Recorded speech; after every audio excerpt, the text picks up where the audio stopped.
Without a doubt, one of the biggest challenges we face on guitar is how to create an interesting and complementary accompaniment.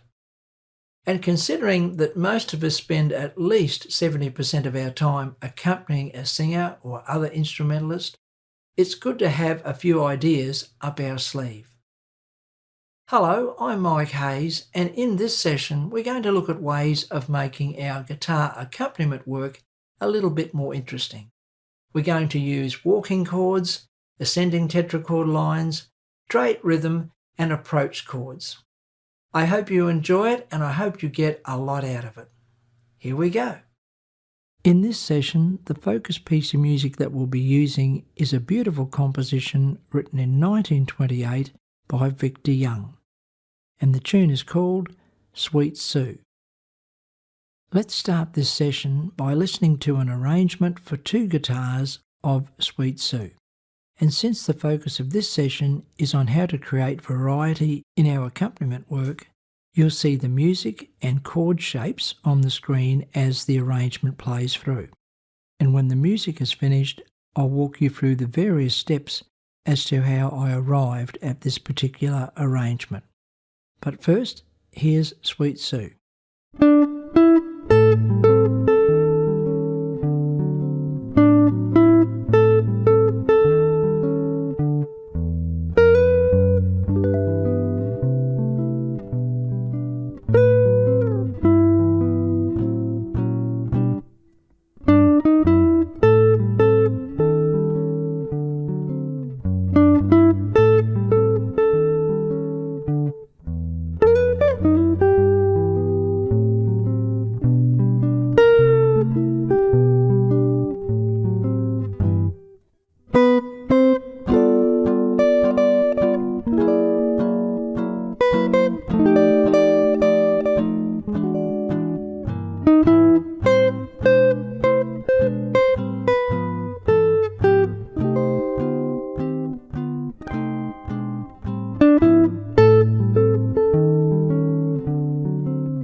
Sweet Sue is a 32-bar A-A-B-A song format, and in this arrangement I used a combination of walking chords, straight 4-to-the-bar rhythm, approach notes and ascending tetrachord lines.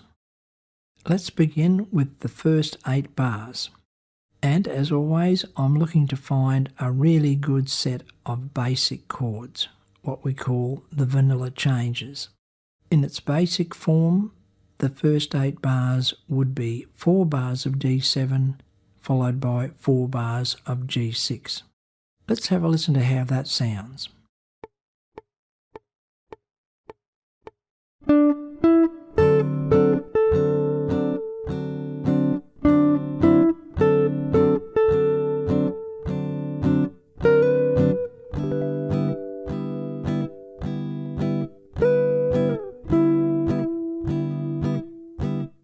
On the early Django Reinhardt versions of this song, they substituted D9 in place of D7.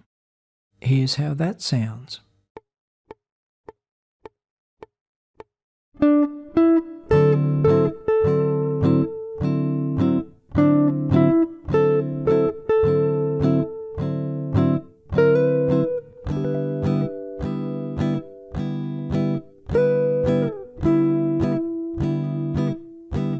Here's a typical set of chords for the first 8 bars that you'll see in many fake books. A bar of A minor 7, then in bar 2 D7, bar 3 A minor 7, bar 4 D7. So they've placed a 2 chord before the 5 to create some movement. Let's have a listen.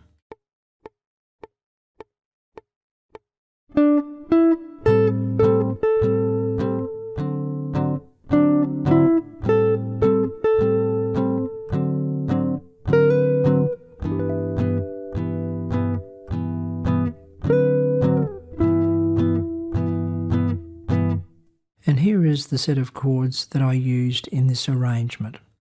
Essentially, the main difference is I'm using an approach chord. An approach chord is a chord either a semitone above or below your target chord. And you can use all different types of chord qualities.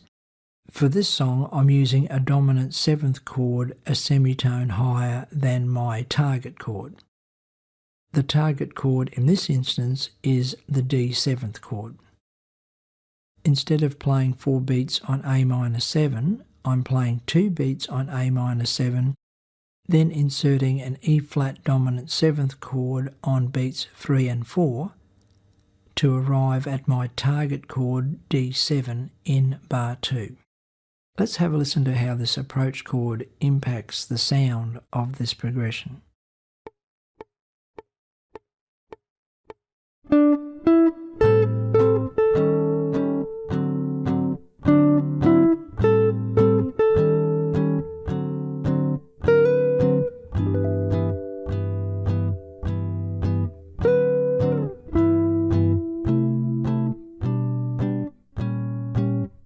Here's a basic set of chords for the B section of Sweet Sue.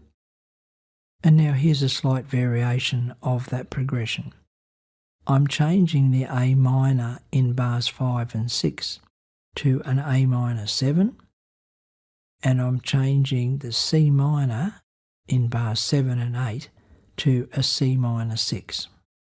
And I'm doing that because in bars 5, 6, 7 and 8, I want to create some walking chords.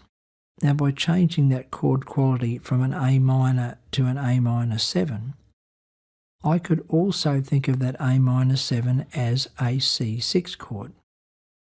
And as we know from doing our Barry Harris scales, moving through a C6 diminished scale, we would have a C6 chord alternating with a B diminished 7th chord.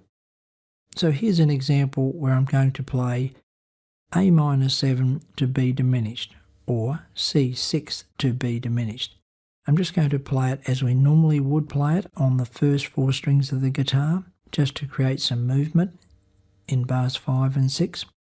And then as we discussed in a previous video, I can take the note on string 1 in each of those chords and then move it 2 octaves lower over to string 6. And if I omit the 2nd string in each one of those chords, in other words playing notes on the 3rd, 4th and 6th string, I have a really good voicing for a walking chord. Now if you're not sure exactly how I'm doing this, you might want to check out a video that I've made specifically on this type of walking chord. I'll put a link in the description below. Before we go on, let's have a listen to those chords played on the 1st, 2nd, 3rd and 4th strings, and then the same chords played on the 3rd, 4th and 6th strings.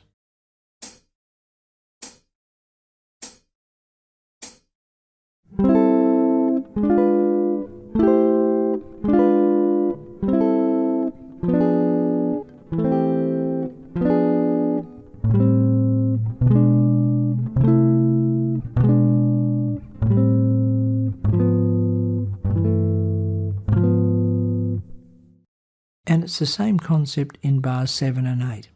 By thinking of this chord as a C minor 6, I can create movement by alternating between a C minor 6 and a B diminished 7th chord. So once again, here's a set of chords played on the first 4 strings, moving between C minor 6 and B diminished 7th, and then moving the top note in each chord from the 1st string over to string 6, and leaving out the note on the 2nd string in each chord. And here's how that sounds. Firstly, played on the 1st, 2nd, 3rd and 4th strings, and then moving the note over to string 6 and playing each chord as a 3-note chord, playing strings 3, 4 and 6.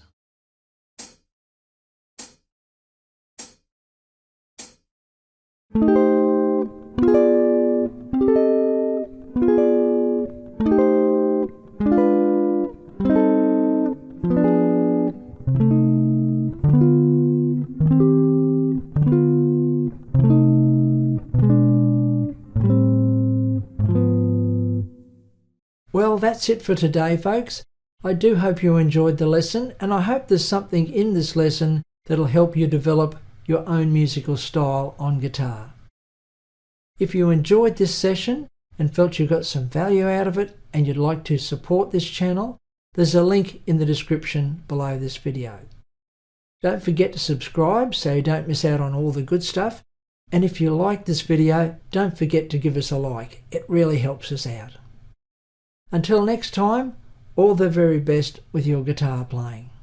Bye for now.